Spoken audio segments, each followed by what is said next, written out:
Okay, so I recently watched this movie, Blind Beast. It's from 1969, it's a Japanese production. It's kind of by chance that I picked it up, and I don't really know anything about the filmmaker or the cast or crew. With a title like that, Blind Beast, I was kind of expecting quite a sick and twisted film, but I was surprised in many ways by this production. There are some very unusual situations, and it's not a movie for everyone, for sure. But the level of craftsmanship on this film is really impressive. Let me try and outline the story a little bit. It's a fairly simple one.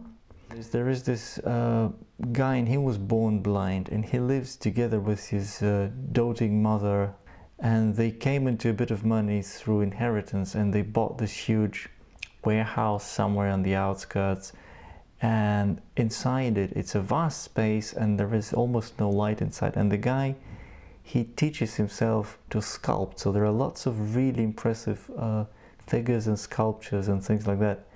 It's his workshop inside this huge remote warehouse, and what they do is the guy and his mama, they go and kidnap a model. She used to pose for some strange pictures, and he was apparently a fan of her, even though he could never see her. He just heard of her fame, so he kidnapped her and he wants to sculpt her. This is the basic plot outline.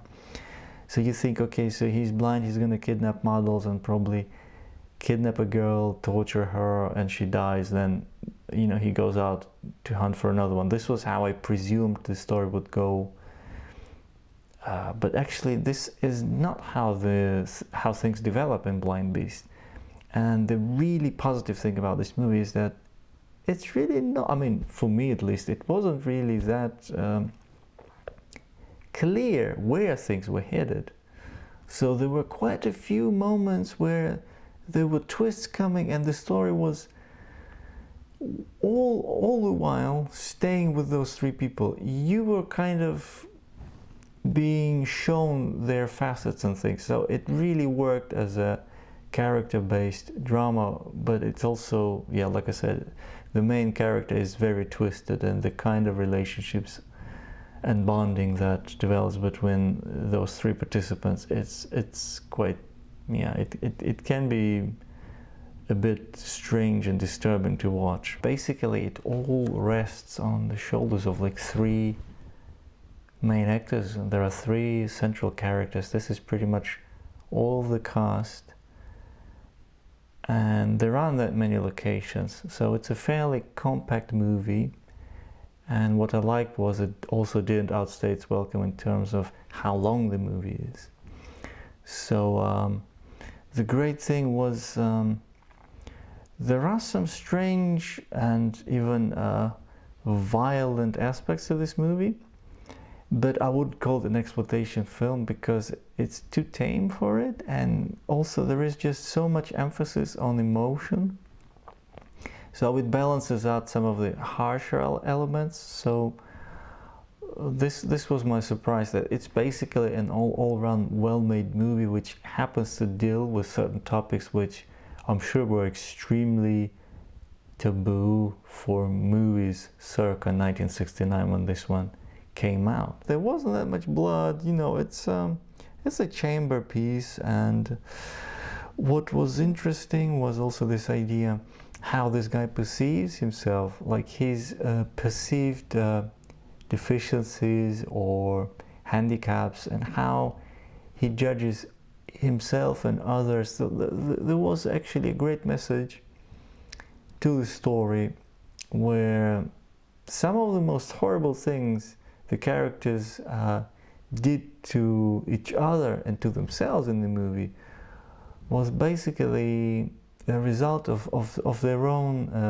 you know, flawed judgment. Is that it was all a question of how they were perceiving themselves, how they're perceiving their own flaws, and what they perceived to be their strengths. And there was some stoicism from characters, and there was also some you know, fishing for compliments, I guess, and trying to cheat each other. So there was a lot of great character dynamics. My description might sound a little muddled because I've only seen the movie once, and one of the greatest assets is the music.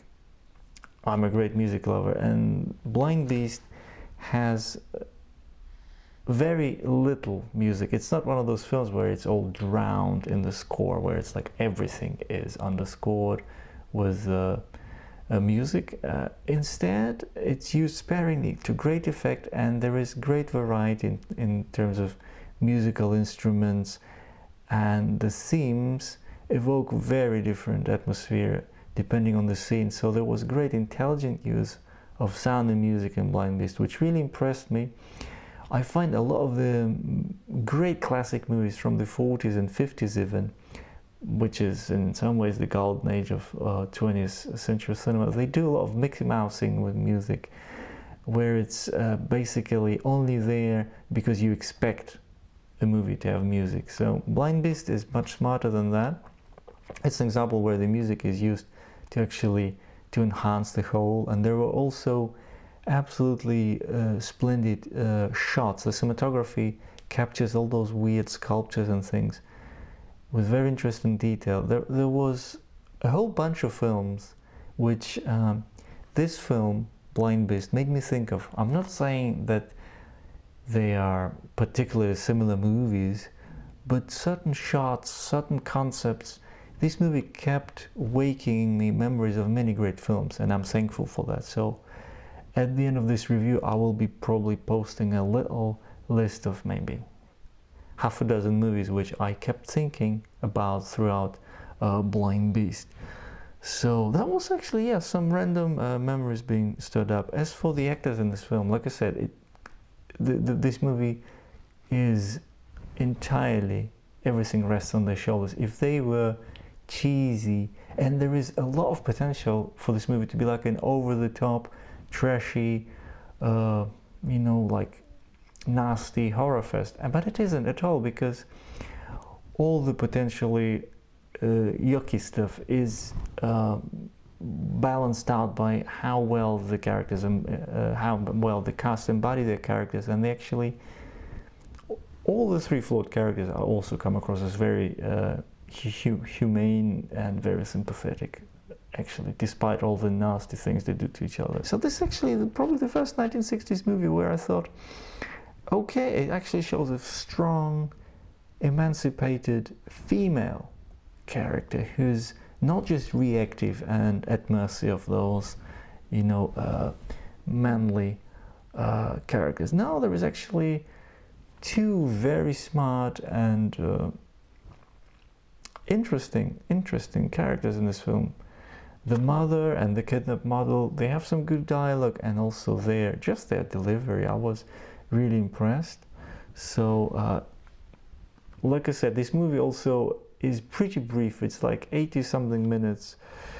Yeah, it's shot at scope, so I hope my review was useful. If you're curious about some offbeat late 1960s film, you know, it's in muted colors, so it's not like Tokyo Drifter where the colors pop. It's not like one of these films where, or you know, like Bonjour Tristesse, where the colors are really saturated or something.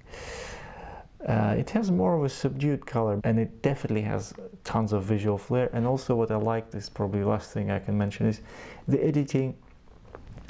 The movie flows without, you know, the editing splices drawing attention to themselves too much. So everything in this movie was enhanced to let the story breathe. So I was actually entranced in a couple of instances throughout Blind Beast where,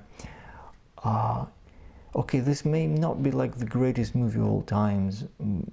It definitely is not the case here, but it's a cool movie. And it surprised me just how well put together it was. And I guess if I see more movies from this director, I'll be checking them out. Thanks, bye-bye.